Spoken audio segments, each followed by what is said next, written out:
M0FXB, welcome to my channel and the video about the ICOM 5100.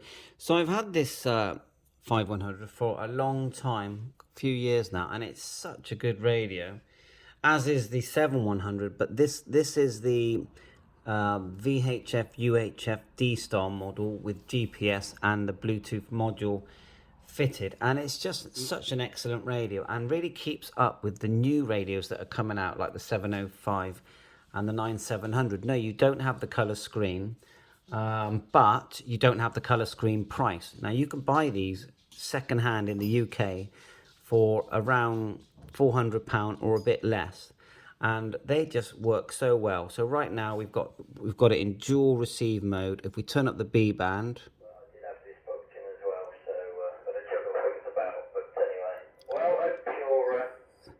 and that's my all-star node, which is giving out a 70 centimeter signal in FM analog, and I can change what that connects to, so that itself can go all over the place. Now if we go to the main band here, I'm on my DV Mega Jumbo hotspot here, Genesis screen, so contact Carl at DV Mega if you like these. And so if I key here, we're on link to reflector on 1 Charlie, we'll just turn that up and see if we're able to link in. And then you can see the screen changes on the hotspot. So now it's trying to link, but it hasn't. But we could get some information. And this is the touchscreen radio reflector, and we'll go all the way down to repeater information, and then we'll key again.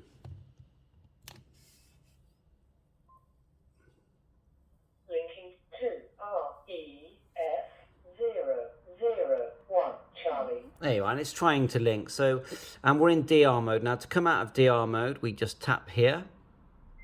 And we're now on, both these sides are on memory channels. I did have someone sent me a memory file with lots and lots of memories on it. That's what they call S19, which is basically 145475. See if there's anyone else about. There's another one there.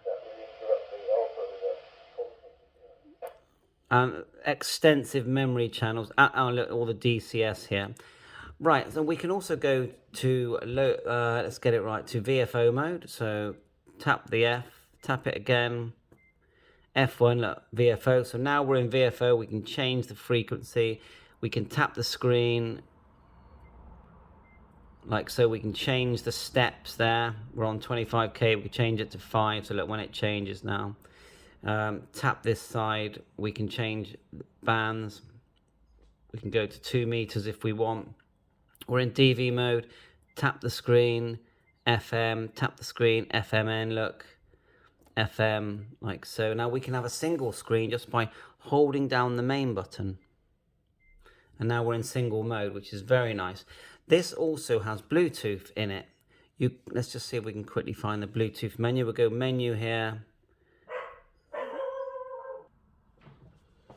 Scroll down. We've got Bluetooth set there, and it will also Bluetooth to the app, which is called the RS-MS1A. I'm not going to use it now, but it basically looks like that.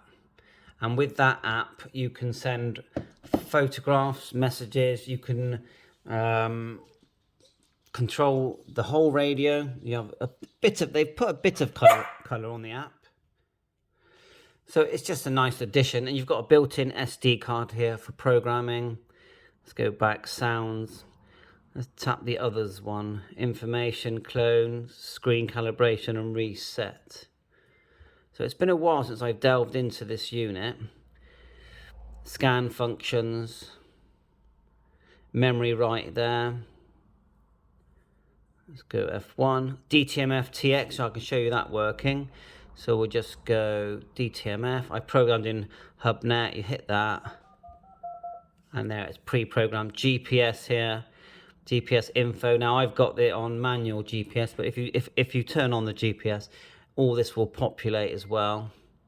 It works, to me, it works very similar to my ICOM 705 and my ID-51. The ID-51 is almost like a handheld version of it. I really recommend the 51. The 52 is very snazzy, color screen, Bluetooth and all that, but it's too big. That's the problem with it. The 52 is too big. The 51's a really nice size, as is the 31. So, got Mazzy here in the background, my dog. She's barking a bit for a walk, so can't stay too long. Now the base unit is underneath this cabinet. The cable I needed to extend it was only to extend the microphone cable, and that was about £4. It wasn't much. I think it's just a normal 8-pin RJ45. But anyway, you can control the whole radio using this microphone.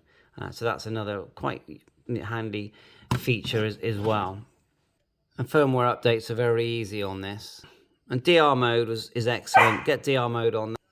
Get DR mode and then just put it onto the full screen here. Hold our finger. And then you've got the usual DR mode.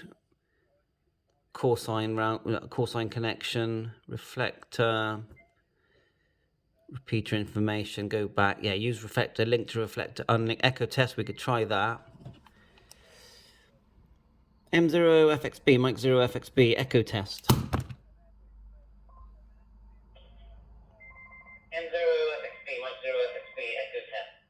Not sure why GPS alarm went off. Oh, you heard that. Echo test. Normally we'd just be able to link in. Now we could try a different reflector. Let's go reflector, link to reflector. Let's go to one we haven't been on for a while. Let's do that one. Key the microphone. Should link. Link to REF020 Charlie. There you are. And like I said, it works great off this thing, DV Maker hotspot. So, and then you've got the settings if you want to manually configure the DV connections. You can choose yourself a call sign to connect to as well. Let's go see. There you go. There's previous history, I would say. Like I said, it's been a while since I've used this radio in depth, so if I sound like I'm not really sure what I'm talking about, it's just because I've forgotten. But look at that. That one's even got a location detail. Look, that's good, isn't it? CS. Now, these are your settings that you need if you're going to manually configure connections via basically digital voice. But DR mode, the point of DR mode is that it does it all for you. So if we go to, we're using my hotspot at the moment, but we could go repeater list. And well, I've got one just for my hotspots. But we could go say USA and look at all these and you tap them and then you can start using that connection. So if you're near a repeater and you want to link to a reflector, it puts all the settings in for you. You decide where you want it to go here. Tap that again, near repeater search, or let's do all. Takes a while. It's using my GPS manual location that I put in it. And look, it's found the ones near me. So there you go. We go like that. We go use reflector. Use reflector to TX. And then the bottom, we need to get back onto my hotspot. So let's go TX history is what I do. DV, and then I choose my hotspot. I've got the OpenSpot 3 as well. So, actually, no, I got that one wrong. So near repeater, DV, search. Then we select the near, well, that's not the nearest one to me, is it? I'm definitely not near Manchester, so I need to change my GPS coordinates. But you get the idea how you can do a repeater search, and then if you're driving around the country, do the search, and then just use the reflector, or you can use, I think with the repeater, you're more likely to use, I would say, CQ, I would say on that. Correct me if I'm wrong. Scan. Let's go into Vfo mode, like so. We probably need to come out of DV first. So hit DR. Then we'll go. Well, we're in Vfo, so let's go to scan. Scan all. There you are. It starts to scan. Key the mic and it will stop. Let's hit the quick menu. GPS position, GPS info, priority watch, band select as well, look. Remember, it's a 2.70 radio. have a look what else we can find. Scan. That's just for monitoring the input. F2, voice. It does have voice record. Look, voice record. Power here, low, mid, high. I think high is... No, I have to check. I'm not going to guess. So what else? GPS we've done. Oh yeah, turning on your tones when you're setting repeaters, duplex. See that? Tones.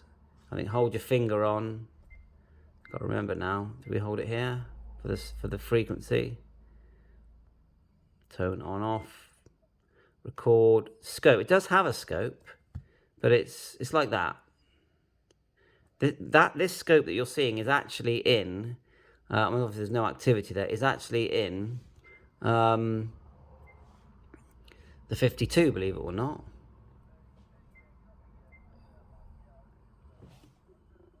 There you go, trying to find some activity.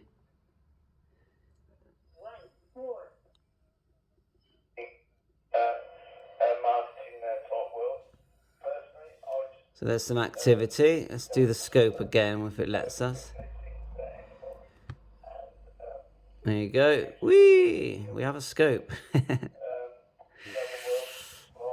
And you can do that continuous.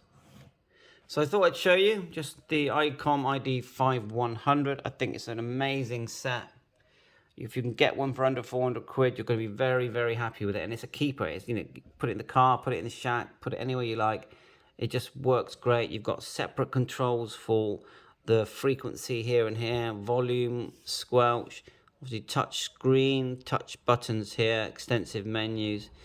I'm sure I've forgotten stuff here. SD, Bluetooth.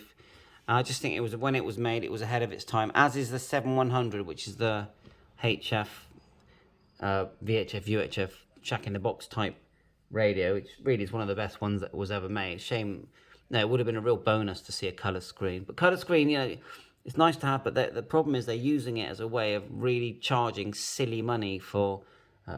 you can bet that they will bring one like this out with a colour screen, but it will be £1,400, and you get these for 400, and it pretty much does the same thing. So please like and subscribe my channel, ICOM 5100, talk about 7.3, all the best.